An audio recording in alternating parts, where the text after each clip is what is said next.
Wyoming Territory, June 1880. The bride bolted from the white-clapboard church like her dress was on fire. Merritt Vaughn had just swung down from his horse when the front doors burst open and out flew a woman in lace and silk, her boots kicking up dust as she ran. Her veil caught on the railing and ripped clean off, sailing behind her like a ghost. Merritt blinked. The wedding crowd poured out after her, men shouting and women gasping, but no one moved fast enough to catch her. Except him. She sprinted past him, her blue eyes wide with panic, cheeks flushed, hair falling out of its pins. She looked like every part of her wanted to disappear, and Merritt did not know why, but his boots moved on instinct. He dropped his saddlebag, grabbed his horse's reins, and ran after her. "Miss!" he called. "Hey!" She veered into the alley between the post office and the general store, her skirts bunched in her fists. Merritt followed, his long strides closing the distance fast. She turned a corner dead end. She pressed her back against the wall, chest heaving, wedding bouquet long gone. "Do not touch me," she warned, her voice sharp, breathless. "I will scream." Merritt raised both palms. "I am not here to hurt you. I just saw you run. Thought maybe you needed help." She stared at him like she was weighing whether to believe that. "I am not with them," he added. "I do not even know who you are." Her shoulders dropped an inch. "My name is Merritt Vaughn," he said. "Just came into town. Was looking for a quiet meal, not whatever this is." He gestured vaguely behind him. She blinked. "Daisy." "Well, Daisy," he said, "you want to tell me what you just ran from?" She looked away. "A mistake." That was not much. But her hands were shaking. "You cold?" he asked. "No. I am," she swallowed. "I cannot marry him." Merritt waited. She looked up at him, lips trembling. "He is cruel. Not in front of people. But when no one is looking." Merritt's jaw clenched. "My father arranged it," Daisy whispered. "Said it was best for our family. I tried to go along with it. I really did. But I cannot. I cannot tie myself to a man like that. I would rather be alone the rest of my life." A voice rang out behind them, closer now. "Daisy." She flinched. Merritt stepped in front of her. "You want me to get you out of here?" Daisy nodded fast. He grabbed her hand. "Come on." They ran back down the alley, ducked into the livery stable, and climbed up into the hayloft. Merritt held her steady as she scrambled up, her skirts tangling around her legs. They crouched behind a stack of feed sacks. Footsteps pounded below. "I know she came this way," a man shouted. "Find her." Merritt met Daisy's eyes. Her fingers were clenched around his sleeve. They waited in silence until the sounds faded. Daisy let out a shaky breath. "Thank you?" Merritt nodded. "You got somewhere to go?" She hesitated. "No." He sat back on his heels. "You just ran out with no plan." She looked down. "Yes." Merritt rubbed the back of his neck. "Well, that is brave. And reckless." She gave a small laugh. "That is fair." He studied her a moment. She looked tired. Her wedding dress was torn at the hem, and there was hay in her hair. But she was not crying. "You hungry?" he asked. She looked startled. "Yes." "Good. Come on." They waited until the street quieted, then slipped out the back and made their way to the edge of town. Merritt led her to a little camp he had set up a mile out of bedroll, a fire pit, a small pot of beans heating over the coals. Daisy sat on a log by the fire and let out a long breath. He handed her a tin plate. She ate like she had not had a real meal in days. Merritt watched her, something strange stirring in his chest. He had not meant to get involved. But now that she was here, sitting across from him in the firelight, her cheeks flushed and her eyes soft with gratitude, he could not imagine walking away. "Where are you from?" she asked. "Montana Territory. Grew up near Helena. Came south after the cattle markets dropped." She nodded. I grew up here. My mother passed when I was 12. After that, my father got hard. Like he blamed me.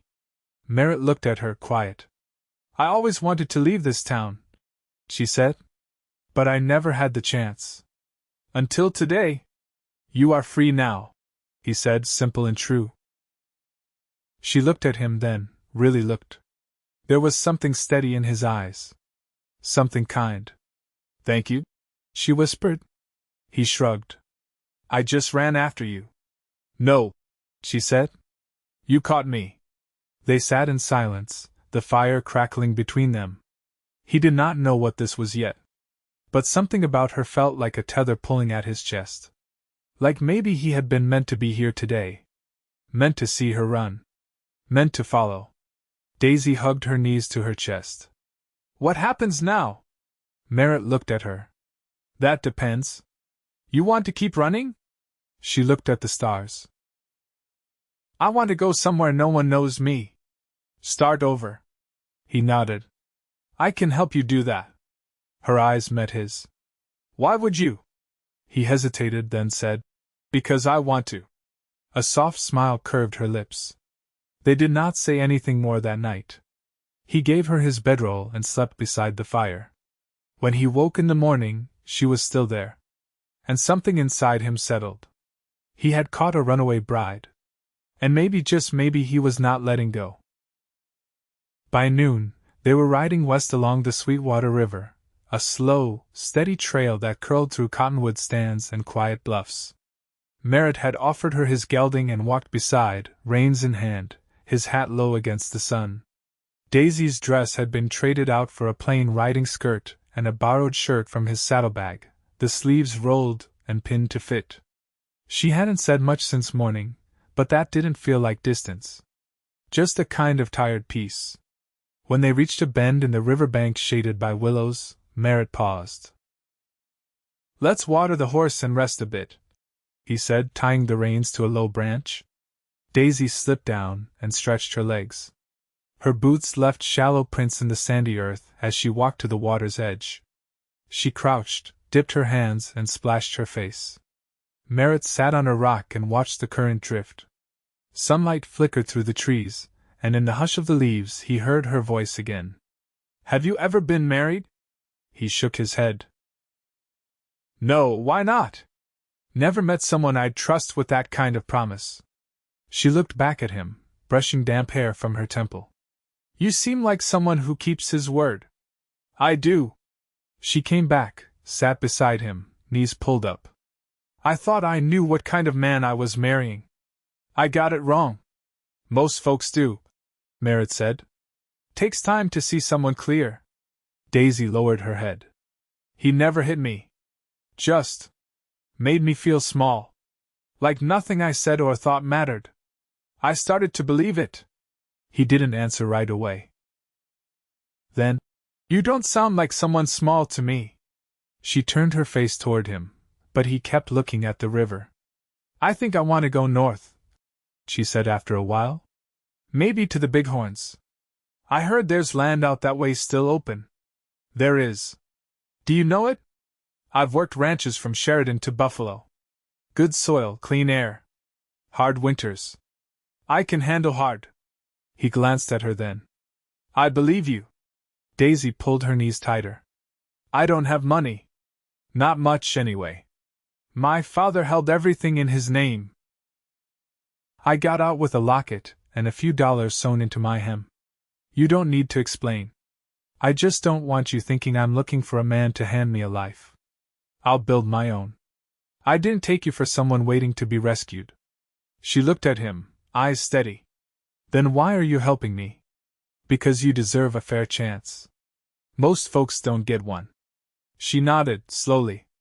Then, you plan to keep moving? I was headed for Idaho. There's a ranch near Haley where a friend said they needed hands. She picked up a smooth stone, turned it in her palm.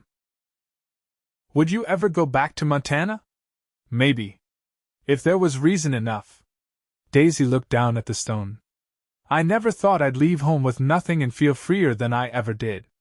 He stood and offered his hand. She took it, and he pulled her up. They rode through the afternoon, following the river's bend until the land rose into low hills. A lone hawk circled overhead. When the wind shifted, Merritt caught the scent of pine. That night, they made camp near a stand of firs. The fire was low, the sky wide with stars. Daisy sat cross-legged, mending a seam in her skirt with thread from his kit. "You always carry sewing things?" she asked. "I've ripped enough shirts to learn better." She gave a small sound that might have been laughter. He leaned back on his elbows. "You said you had a locket?" She reached into the canvas pouch at her side and drew it out. Brass, oval-shaped, with a faded etching of roses. "My mother's," she said. "It's the only thing that's ever felt like mine." He didn't ask to see inside. She opened it anyway and held it out. Inside was a miniature watercolor, a woman with the same eyes and high cheekbones. "She was quiet," Daisy said. "But you never wondered what she felt. She didn't waste words." He handed it back gently. "You remind me of her," she added. Merritt drew a slow breath. "That's a fine thing to be." She closed the locket and held it to her heart. "I think I'd like to keep going with you," she said, not looking at him. "If that's all right." "It is. I'll find work when we get somewhere. I can cook, clean, sew, keep books if someone needs it. And I know cattle, fences, and how to stretch $1. She looked over at him then. "That almost sounds like a life." He met her gaze. "Could be." They didn't speak again that night. But when she lay down beside the fire, she shifted close enough that her shoulder brushed his. Merritt didn't move. He lay still, eyes on the stars, and felt something settle deep in his chest. Not like a decision. More like something already decided. They passed through a shallow valley the next morning, the sun rising slow and pale behind a veil of thin clouds. A pair of antelope watched them from a knoll, motionless but for the flick of their ears. Merritt led the way, reins light in his hand, watching the slope of the land like he was reading a page only he understood. Daisy rode behind, her back straight, hair braided tight against the wind. She hadn't spoken since they broke camp, but her eyes moved constantly over the hills, the sky, the unfamiliar world unfolding in front of her. Like she was memorizing the shape of her new life as it appeared. When the land flattened out, they came to a road rutted wagon tracks winding west and followed it until the shapes of buildings appeared in the distance, low and weather-worn. A small trading post, half a dozen structures, and a rail siding with 2 grain cars rusting on the tracks. Merritt stopped at the edge of the rise and looked down. "Town's called Miner's Draw," he said. "Mostly freighters and a smith. We can resupply." Daisy shifted in the saddle. "How far from here to the Bighorn foothills?" 4 days, maybe 5. "We'll have to cut north after this." They rode in side by side, passing 2 boys playing marbles in the dirt, and a mule tied to a split-rail fence. Merritt motioned toward a squat building with a red roof. "Stores there. I'll see about feed and a blanket for you. Yours is full of hay needles." She nodded and dismounted, brushing dust from her skirt. "I'll find something to eat if there's a place. There's a kitchen behind the mercantile. Ask for Mrs. Tillard. She's fair." Merritt left her at the store's porch and crossed to the livery.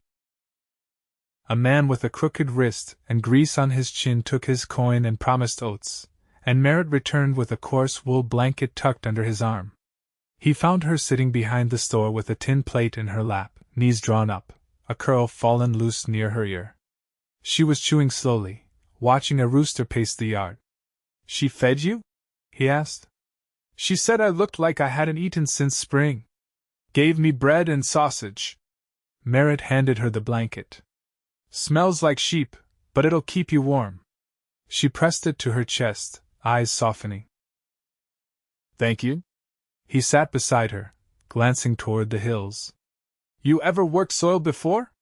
She shook her head. "No. But I can learn. You'll need to.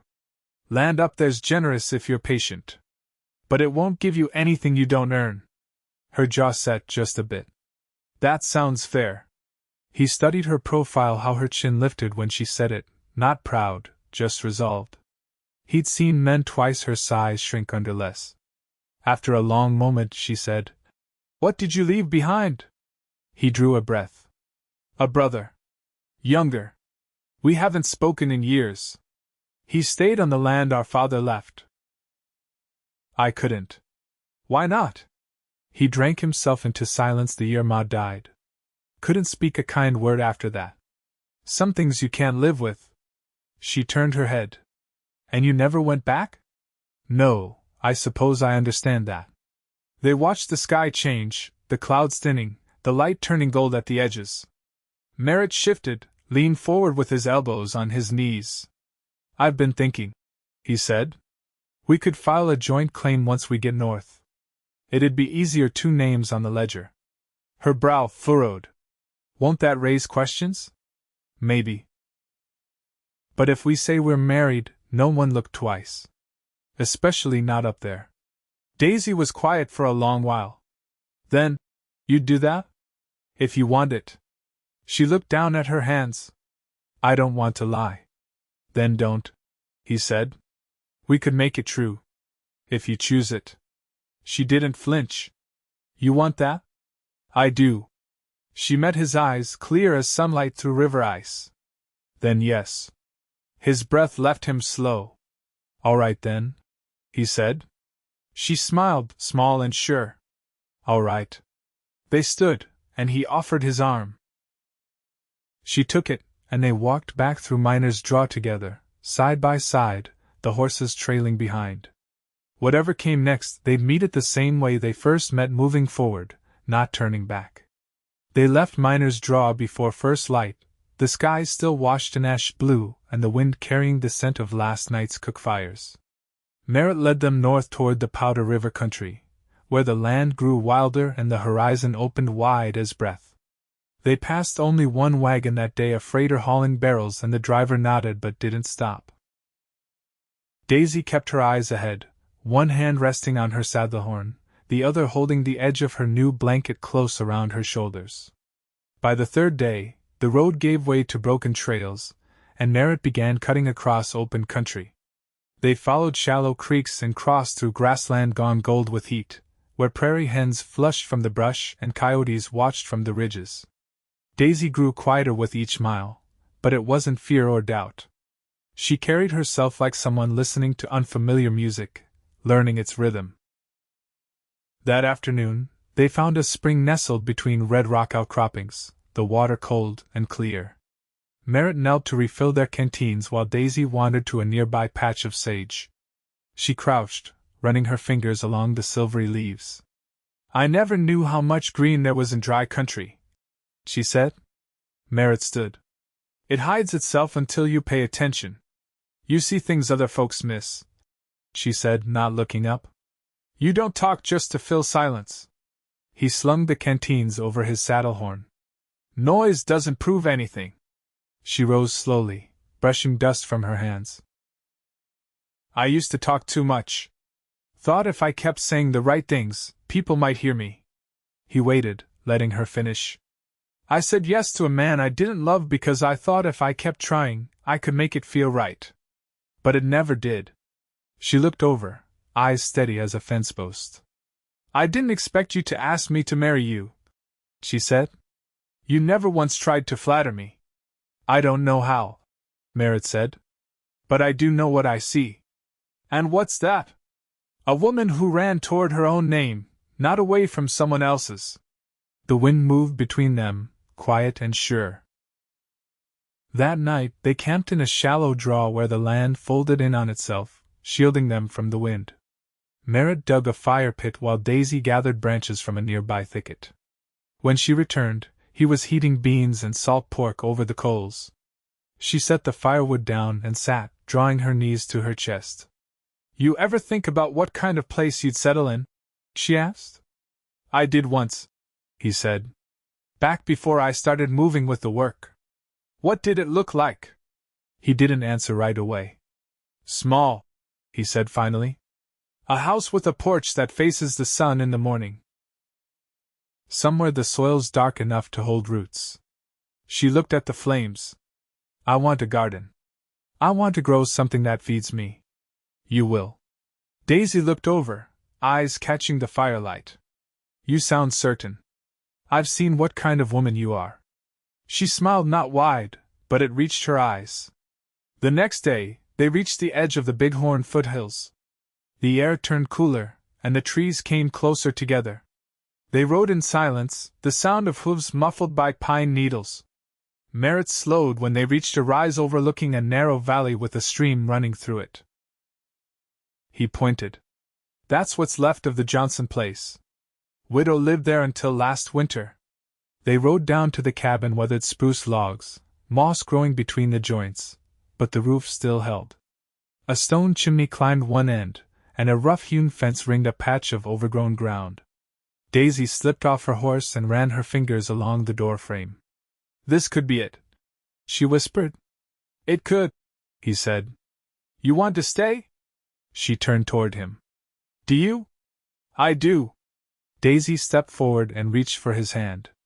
He let her take it, her fingers warm against his calloused palm. I never needed saving, she said. But I did need someone who'd stand beside me and not ask me to shrink. I won't. I believe you. He stepped closer, close enough to see the new color in her cheeks and the way her breath caught. I meant it, Daisy, he said. I'll marry you proper. Not for pretense. Not to make things easier. But because I want to build that porch with you. I want to plant those roots. She nodded, her voice steady. Then let's make it true. They stood in the hush of the valley, the wind whispering through pines, two people who had met in flight but found steadiness in each other. By dusk, they had a fire going in the hearth and blankets spread on the cabin floor. Merritt fixed the broken latch on the door while Daisy unpacked the oil lamp from his saddlebag. Either of them said much. But when she reached for his hand again as they lay beside the fire, he held it like it had always belonged there. And in the quiet that followed, nothing was missing. By late summer, the garden had taken root. Daisy stood barefoot in the narrow plot behind the cabin, brushing soil from her hands as the sun dipped low over the ridge. The beans had started to climb the rough trellis Merritt built from pine saplings. Yellow squash blossoms opened wide in the golden light, soft as silk.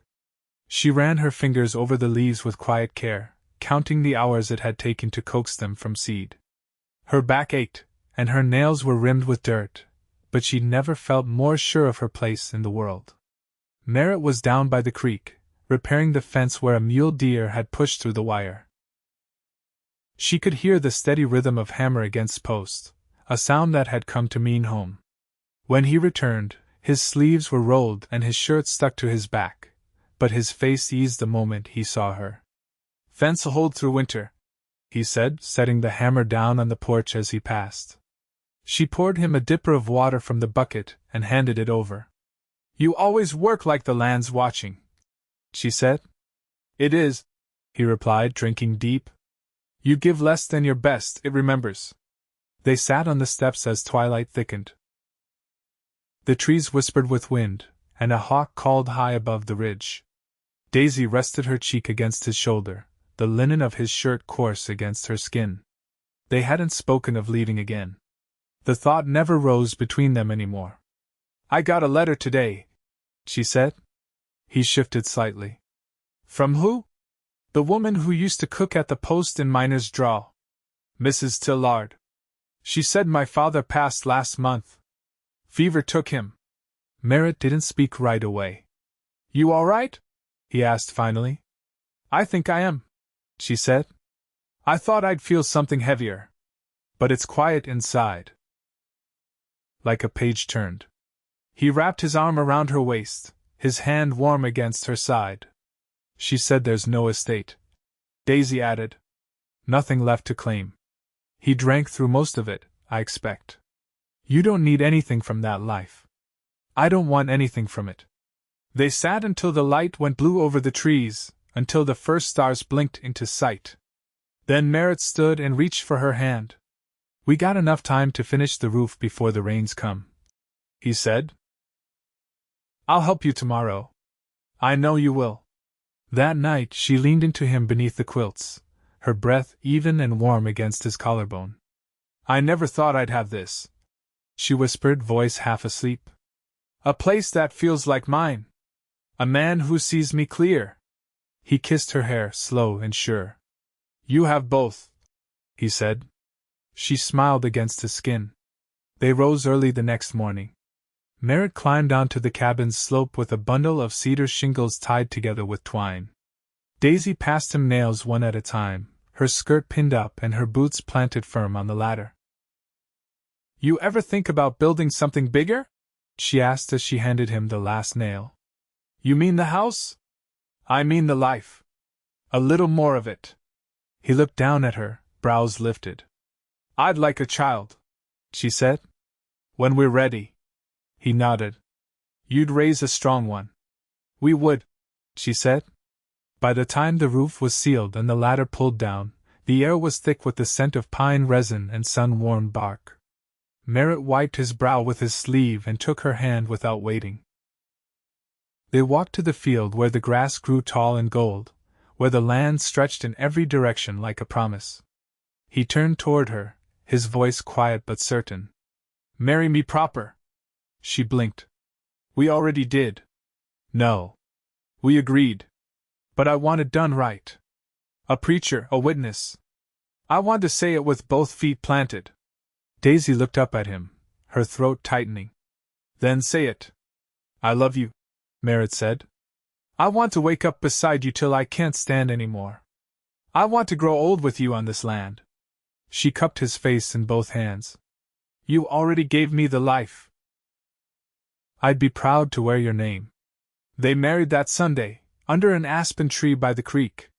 The preacher came from Buffalo, riding 2 days just for them. Mrs. Tillard stood as witness, her hands clasped and her eyes full. Daisy wore a dress she'd sewn from muslin and lace she dyed with walnut hulls. Merritt wore his cleanest shirt and a carved bone button she'd made for him. They spoke their vows with clear voices and steady eyes. That night, after the guests rode off and the sun dropped behind the ridge, Merritt carried her across the threshold, laughing when she kicked at the doorframe. "You're not supposed to laugh," she said, breathless. "I am now," he said, and kissed her like the earth had stopped moving. The seasons passed. The squash dried and rose along the rafters, and the beans were strung up to cure. The snow came early that winter, but the cabin held. Merritt built a cradle from pine, planed smooth and lined with wool. Daisy hung herbs above the stove and taught herself how to make soap from tallow and ash. A baby boy came the following spring, strong-lunged and dark-haired.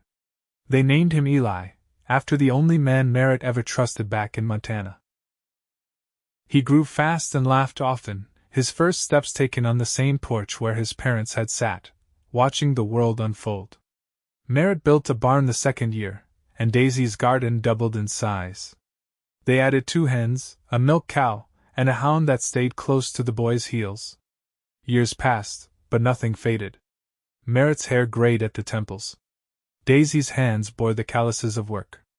But when they walked together across the field, her hand in his, it was with the same quiet certainty that had bound them since the day she ran. Some lives are built from escape. Others are built from what comes after. Theirs was built from both. And in the hush between sun and stars, where the land held their names without judgment, they endured. Together. Always.